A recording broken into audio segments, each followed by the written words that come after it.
Please keep your annotations on for the duration of this tutorial. Hello, this is Blackbeltginganinja, and I am doing a basic movement tutorial for everyone. Now, I know these tutorials have been done a lot in the past, and I will be linking past tutorials that other people have done down in the description. You can watch those first, or if you find mine confusing, you can go watch those. So, no basic movement tutorial would be complete without the Sidejump Boost. Now, a side jump, as some of you may know, is when you hold A and then you click the jump button. Or you hold D and click the jump button. Instead of jumping like this, you do a side jump. Now, the weird thing about side jumps is that instead of having to build up speed like Faith normally does when she runs, so you can see it took her about maybe 6 seconds to get up to speed, you can side jump and you're already going the full 25 kilometers per hour. So how can we use this to our advantage?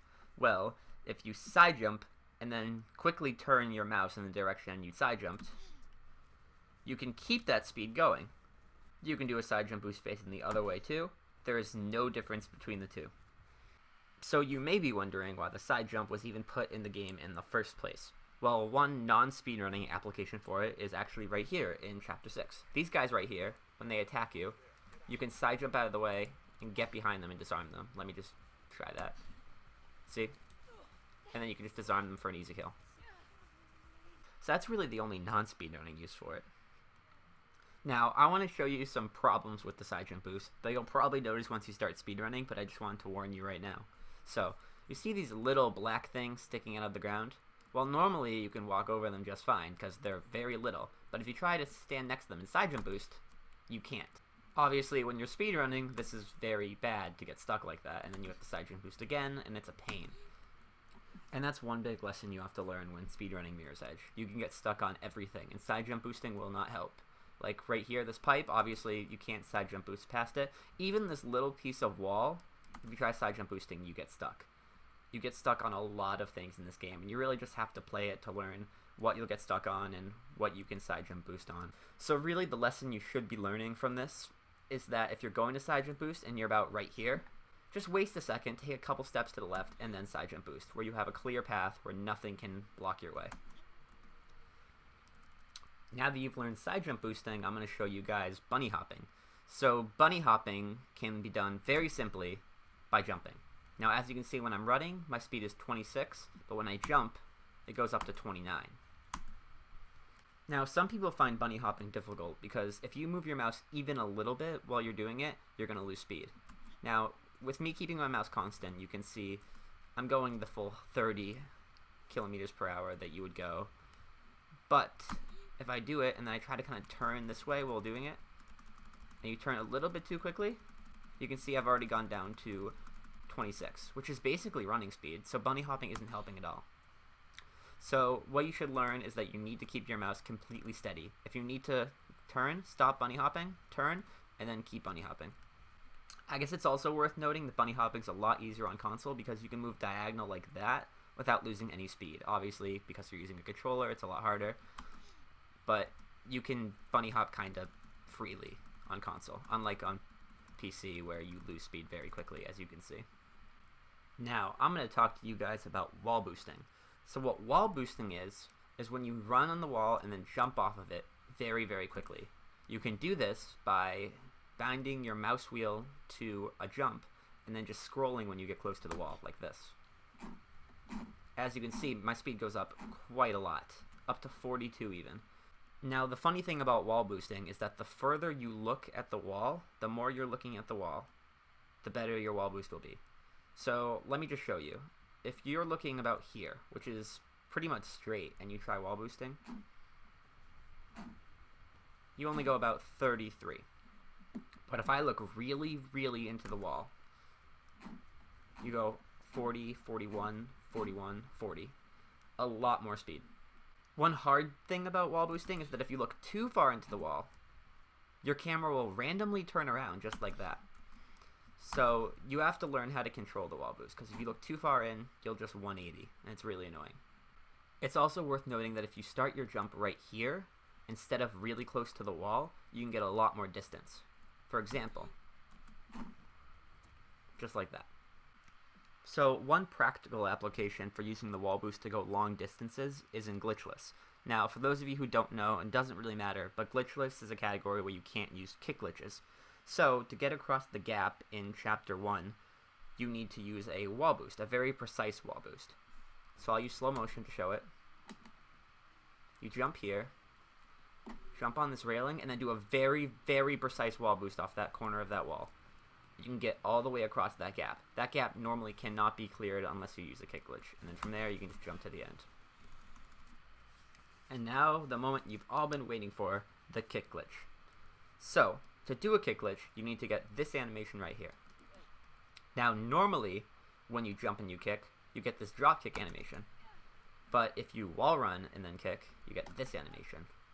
Now, to prevent you from clipping into the floor, the game developers put an invisible platform under your body when you do this animation.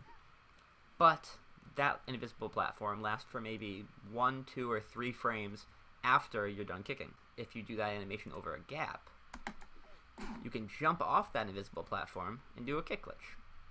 Now, normally it's very hard to time the kick glitch because you have to click the jump button on those 1 or 2 frames where you're in the air and the animation's over. It's a very, very precise timing. It's very hard for people on console.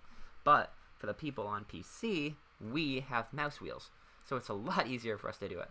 So what I do, and what pretty much every other runner does, is you kick and then you scroll. Now the timing, you're going to have to learn it. You can just watch other people do the kick glitch and kind of get a feel for it, but you're really going to have to practice it to get the timing down. I guess it's also worth noting that you can do a lot of other animations off of that invisible platform. You can slide, see? You can do the pick up and grab animation, and you can Sidejump Boost. Just like that. Now, the really hard part about controlling the kick glitch is actually knowing where you want to go. So, like right there, I just did a straight kick glitch. But if I'm not careful, I can do a very, very wide angle kick glitch. Donkey does a great job explaining this in his tutorial, and there really isn't a point in me explaining it when he already has a really good tutorial. So I'm going to ask that you click the annotation on the screen or the link in the description and you watch that tutorial, okay? Okay. Now, I am here in Chapter 7 to show off the slide glitch. Now, if you look at this thing right here, normally you have to click the use button to turn it. And it's maybe a 6 or 5 second animation, and it's really, really long. But if you followed my tutorial on setting up the game, you know that we bound the use key to mouse wheel down. See, right here. Interact, mouse wheel down. Well, I bound it to mouse wheel down. You can really bind it either way, either scroll up or down. So, if you're doing any animation except for standing here, that includes jumping, ducking, punching. If you're doing any of those animations, I'll use sliding for now. And then you scroll really, really fast to use the interact bind. You'll open this without going through the animation. Now, doing this glitch, which we call the slide glitch because it was originally done by sliding, you can save maybe 1 second per elevator button and almost 5 seconds, maybe 6, per valve. And like I said before, although this can be done by sliding, it can also be done by jumping and pretty much doing any animation where Faith just isn't standing there. Now, I think it's also worth noting that you can do the slide glitch through walls. Now, as some of you may know, if you've gone through this chapter casually, you know that there's a button on the other side of this wall, right here. Normally, you have to go up, around, through the ceiling, and then get on the other side of this wall to hit the button. But, if you stand on this light right here, and you just scroll down, you can hit the button through the wall, activating this little conveyor belt, and thereby skipping having to go up and around. That is actually a trick we use in pretty much all any percent in speedrun categories. Now there's actually one more trick I want to show you guys, and that's the Wallclimb Sidestep. So, this usually isn't in a lot of basic movement tutorials, but I kind of wanted to include it because it's actually really helpful. You see this wall right here. If I try to climb up to it, it's just too big. I can't reach the top. No matter how hard I try, I'm pretty sure even at full speed, I can't get up there. But there's this move in Mirror's Edge where if you do this side jump thing, but you do it during a wall climb, you'll kind of jump to the side. You can do it right or left. It obviously doesn't matter. Now, because we're using a mouse, it can also be done with controller, but it's a lot easier with a mouse. If you do this, and then quickly turn your camera the way you were supposed to face, you can grab ledges you were never supposed to be able to grab. So obviously this can be done by doing that.